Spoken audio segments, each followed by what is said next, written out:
Well, people like conflict, and the oligarchical rulers like delivering it up to the people. They like producing conflict between East and West, North and South, black and white, male and female, and all of the other ideologies that they produce for us. But they sort of occult, I believe, hide the fundamental conflicts that are going on in the world today. And I want us to um, look at each of these and dig into them a little bit because I think that the battle over hearts, minds, and souls, which I call biopolitics, or really it's an esoteric biopolitics that I've come up with here, helps us really get to the bottom of the source of all of those conflicts in the world. And fundamentally, we're talking about a grand biblical conspiracy against God and man. And I want to go over that in some real fundamental ways right now.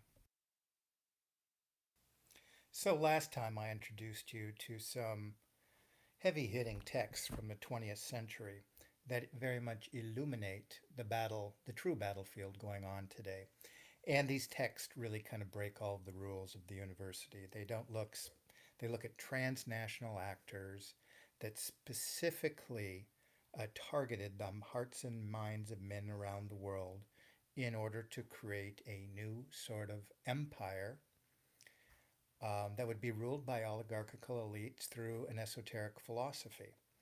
And again, this is dealing with things that break the rules of naturalism, they break the rules of accidental history, break the rules of the democratic process in terms of understanding the world around us.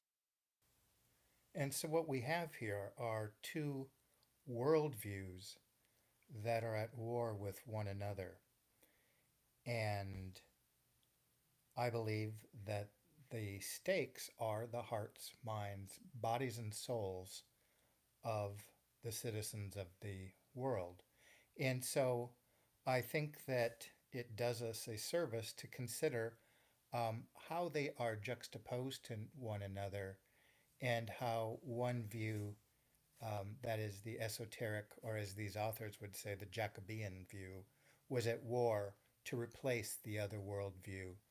So it very much had an eschatology, a direction it was going, and it is the view embraced by the dominant oligarchical powers of the world today.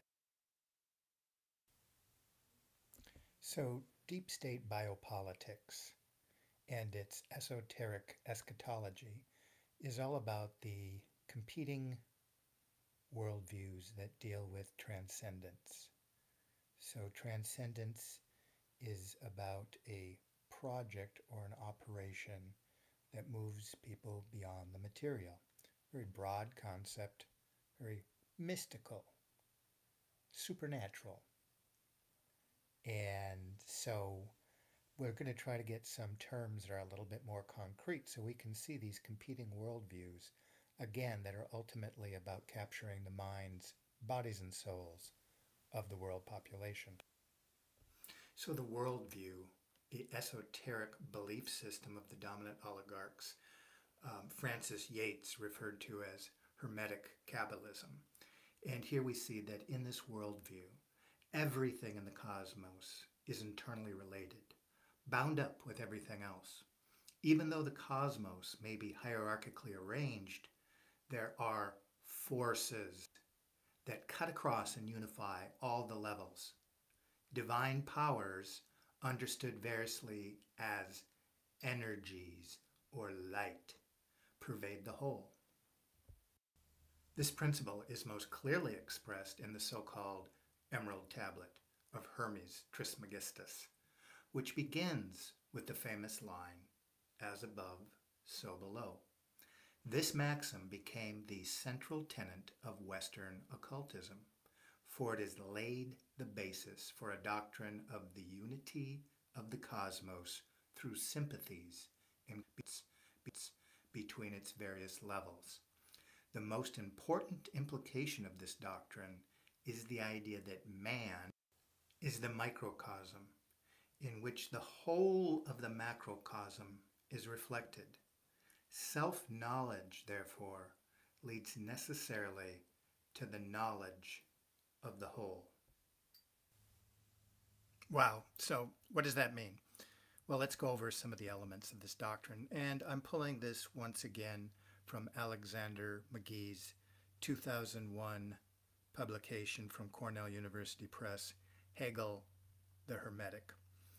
And he's pulling together all the various strains of Gnosticism and alchemy and Rosicrucianism and Masonry and New Age. And this is what pulls them all together and pulls together the history of these various oligarchical families that are themselves an alchemical brew of the various alchemical brews of the different strains of the esoteric belief system. But here we can succinctly bring them together into 7 key tenets. Number 1, God requires creation in order to be God. So clearly, this is not God standing outside of creation as a fully complete entity, but he requires creation. He requires evolution. He requires assisted evolution. Number 2, God is in some sense completed or has a need fulfilled through man's contemplation of him. And the true meaning of evolution is that there is this endpoint of perfection or completion. So we see here both man and God are in they're in a sort of a sympathetic relationship that requires completion. And it is, of course, man who is pushing this process forward, as above, so below, in order for man to be perfected. At the same time, God is perfected. It's a form of, as we'll see, apotheosis.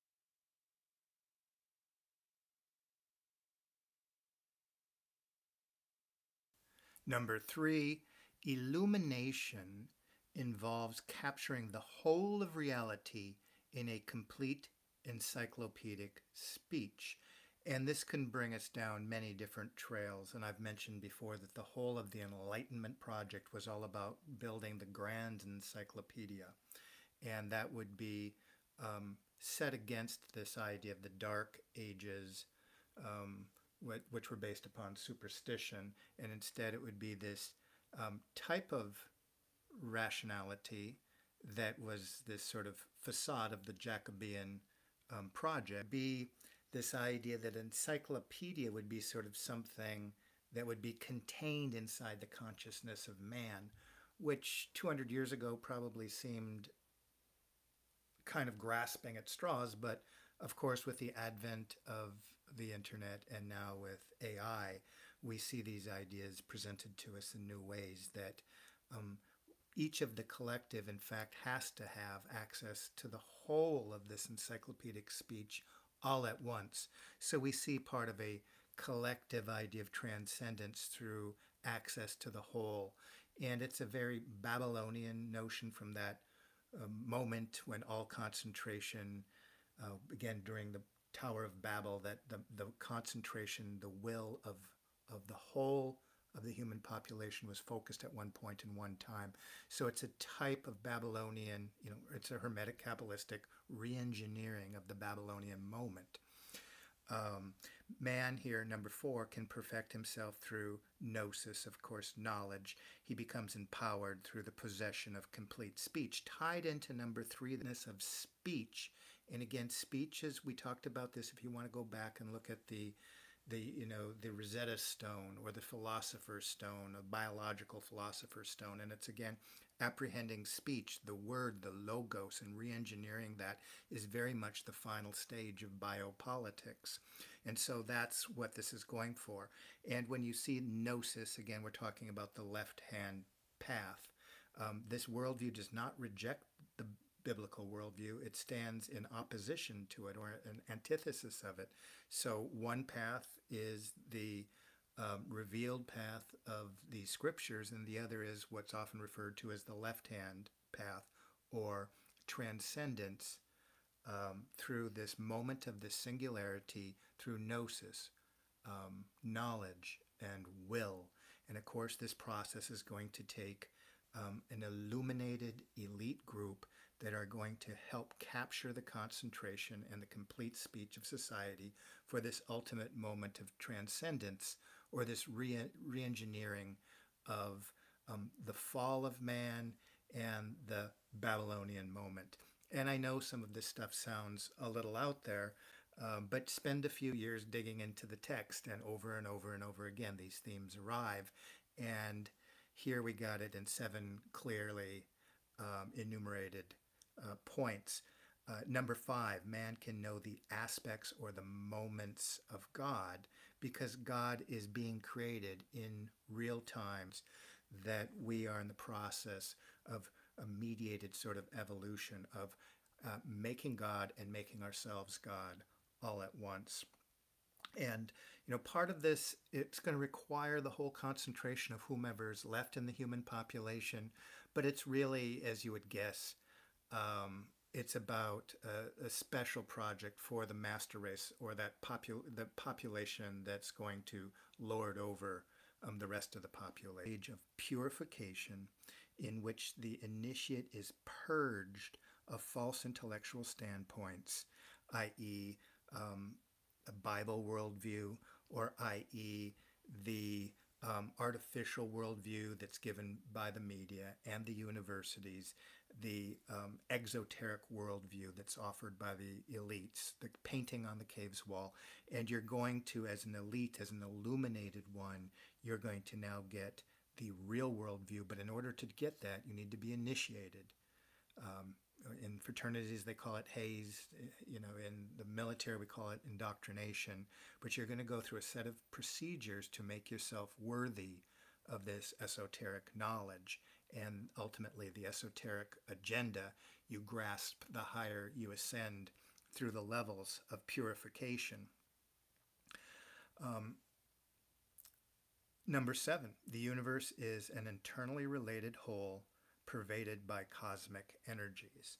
And there's a very Gnostic notion. We've seen it before in the perhaps the most Gnostic film of all time, or the second most Gnostic film of all time, is Star Wars, and it's all about the Force.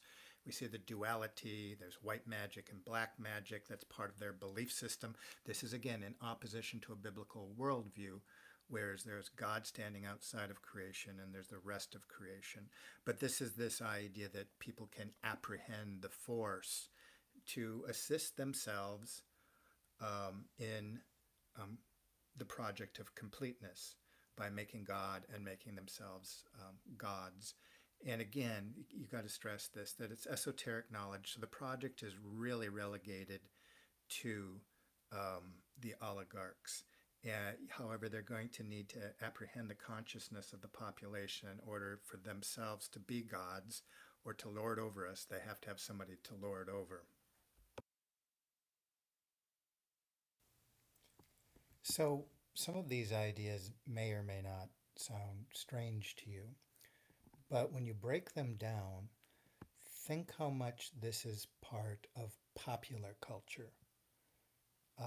The New Age influence into our popular culture.